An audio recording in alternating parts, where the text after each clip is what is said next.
Hello everybody. In today's class, I shall tell you about the consolidated types of determiners. That means determiner as a whole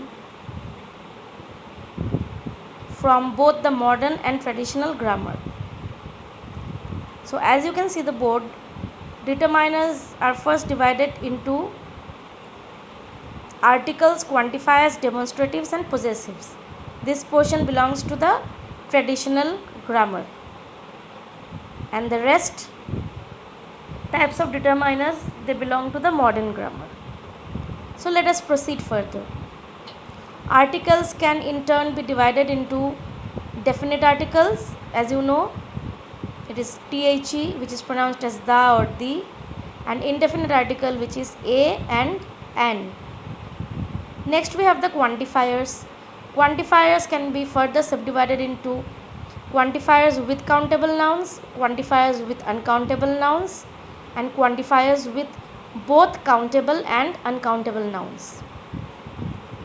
The next division is demonstratives, which is again further subdivided into near demonstratives and far demonstratives.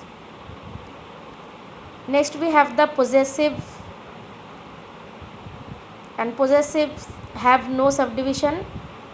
Next to possessive we have numerals, which is further subdivided as cardinals and ordinals. Next we have the distributives, which has no subdivision. Thereafter we have the interrogatives, this also have no subdivision.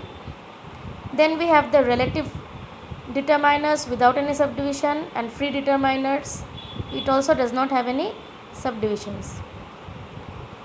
Thereafter we have the predeterminers, which can be further subdivided as multipliers, fractions, intensifiers and others.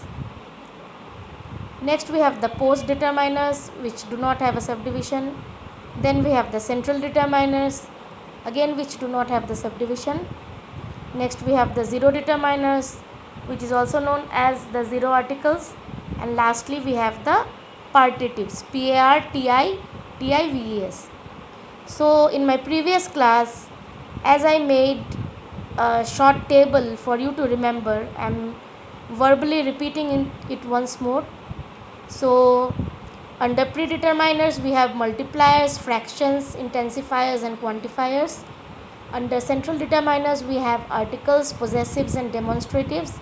And under post determiners we have cardinal plus ordinal numbers, quantifiers and general ordinals. So general ordinal is nothing but when you write the rankings with the ST or TH. Like first you write with the numeral 1 and you superscript ST above it. Then you write second, you write numerical 2 and you superscript ND above it, and so on. So in my next class I shall be thoroughly discussing about all of these along with the examples. So I hope you like this video. So keep posted for your comments and your suggestions. Thank you so much.